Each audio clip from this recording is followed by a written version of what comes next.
warahmatullahi wabarakatuh. Perkenalkan, nama saya Dia Wulandari. Saya mahasiswi dari IAIN Salatiga, Program Studi Ilmu Al-Quran dan Tafsir kelas B. NIM 53020190023. Salam sejahtera untuk kita bersama. Dibuatnya tugas ini guna memenuhi tugas UAS atau ulangan akhir semester mata kuliah Pancasila. Di sini saya akan menyampaikan bagaimana pengamalan sila-sila atau 5 sila Pancasila dalam masa pandemi COVID-19. Apa itu Pancasila? Pancasila adalah dasar atau ideologi negara Indonesia atau sering dikenal dengan falsafah negara. Nama ini terdiri dari dua kata yang berasal dari bahasa Sanskerta, yaitu panca dan sila. Panca yang berarti 5 dan sila yang berarti prinsip atau asas. Jadi Pancasila merupakan rumusan dan pedoman kehidupan berbangsa dan bernegara bagi seluruh rakyat Indonesia.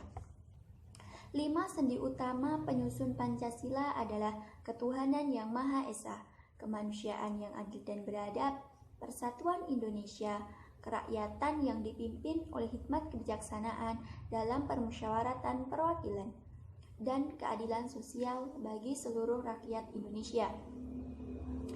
Yang sendi utama penyusun Pancasila itu tercantum pada alinea keempat dalam pembukaan Undang-Undang Dasar 1945.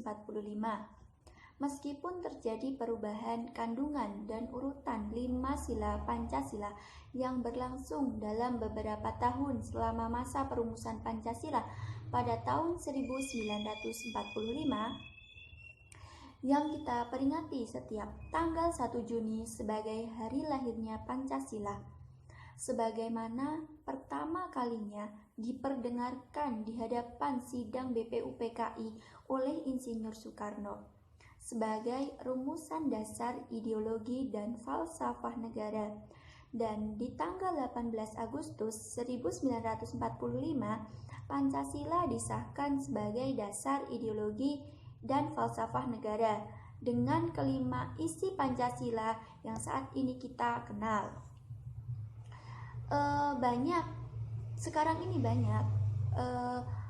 Masa sekarang ini kita mengalami masa dengan wabah COVID-19. Nah, COVID-19 itu bermula dulunya di daerah Cina yang kemudian menyebar di belahan dunia, paling banyak di Amerika. Nah, di dunia kita juga sedang wabah COVID-19 ini, termasuk juga di negara kita sendiri, yaitu negara Indonesia.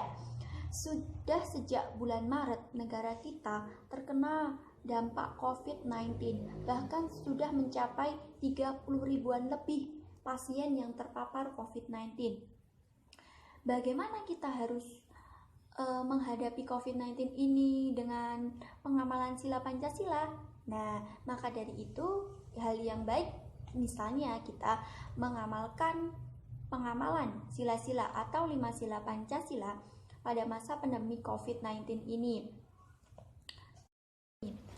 Nah, ini saya akan menyampaikan pengamalan sila-sila atau 5 sila Pancasila dalam masa pandemi COVID-19. Pancasila ada 5 sila. Yang pertama, sila pertama, ketuhanan yang Maha Esa. Nah, di sila pertama ini mengandung nilai religius sekaligus menjadi dasar dalam kehidupan spiritual manusia. Agama atau kepercayaan adalah fondasi terbesar dalam kehidupan.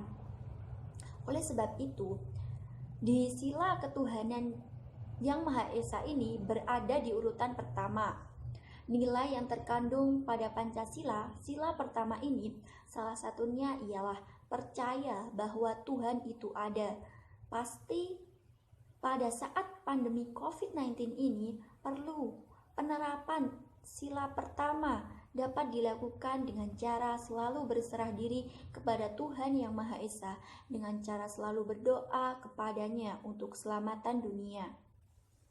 Tidak berputus asa dan percaya bahwa virus ini akan segera berakhir. Jadi, Sila pertama juga menjadi pondasi penguat dalam diri manusia pada masa-masa genting ini, yaitu pada masa ketika wabah COVID-19 melanda di negara kita. Yang kedua, atau sila kedua, yaitu kemanusiaan yang adil dan beradab. Sila kedua memiliki arti bahwa setiap orang harus memperlakukan satu sama lain dengan memperhatikan martabat mereka sebagai ciptaan Tuhan atau memanusiakan manusia lain. Sila ini menekankan untuk kita memiliki sikap tenggang rasa dan menjunjung tinggi nilai kemanusiaan. Pada saat ini kita dapat menerapkan sila kedua ini dengan cara tidak saling tuduh-menuduh dan mencari kesalahan satu sama lain. Artinya, kita harus meletakkan faktor keadilan pada kemanusiaan, tidak menyudutkan saudara kita yang terkena COVID-19 dan selalu memberikan dukungan kepada tenaga medis yang sedang berjuang untuk memberikan kesembuhan kepada yang terkena COVID-19. Nah, sila yang ketiga yaitu Persatuan Indonesia. Sila ketiga ini memiliki arti bahwa sebagai warga Indonesia kita harus bersatu walaupun berbeda-beda. Dengan persatuan yang terasa berat akan menjadi ringan. Virus ini akan dapat dikalahkan dengan cara kita berusaha untuk melawannya. Pada saat ini mungkin cara kita yang dilakukan adalah menjaga jarak, berdiam diri di rumah, mengisi kekosongan di rumah, pekerjaan, sekolah, pendidikan, semua dikerjakan di rumah. Itulah bentuk persatuan Indonesia karena kita mematuhi peraturan dari pemerintah. Sila yang keempat yaitu kerakyatan yang dipimpin oleh hikmat kebijaksanaan dalam permusyawaratan perwakilan. Sila ini memiliki arti bahwa kepatuhan rakyat kepada pemimpin menjadi langkah awal dalam menghadapi virus ini. Seperti yang diperintahkan oleh pemerintah untuk melakukan social distancing, lockdown, dan sebagainya. Adalah salah satu cara untuk meminimalisir atau mencegah penyebaran virus COVID-19. Pemerintah juga harus mempertimbangkan efek yang ditimbulkan oleh virus ini seperti masyarakat yang kehilangan pekerjaan, penghasilan yang berkurang, dan lain-lain, terutama di bidang ekonomi maupun yang lainnya. Jadi, dalam hal ini, selain masyarakat yang mendengarkan arahan dari pemerintah juga harus bersikap bijaksana dalam menghadapi wabah ini. Yang kelima, sila yang kelima, keadilan sosial bagi seluruh rakyat Indonesia. Pada sila terakhir atau kelima ini, negara Indonesia sangat perlu atau harus berperilaku adil dalam hal sosial bagi rakyatnya. Pelaksanaan sila kelima ini sangat penting dan dibutuhkan dalam menghadapi wabah COVID-19 ini.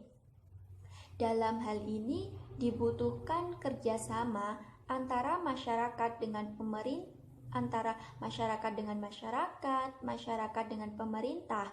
Artinya ialah masyarakat yang memiliki status sosial tinggi bisa menolong masyarakat dengan status sosial yang rendah dengan rasa saling mencintai sebagai saudara setanah air dan pimpinan harus memperhatikan masyarakat dan masyarakat harus patuh terhadap arahan pemerintah untuk melaksanakan memakai masker, lockdown, social distancing, dan lain-lain.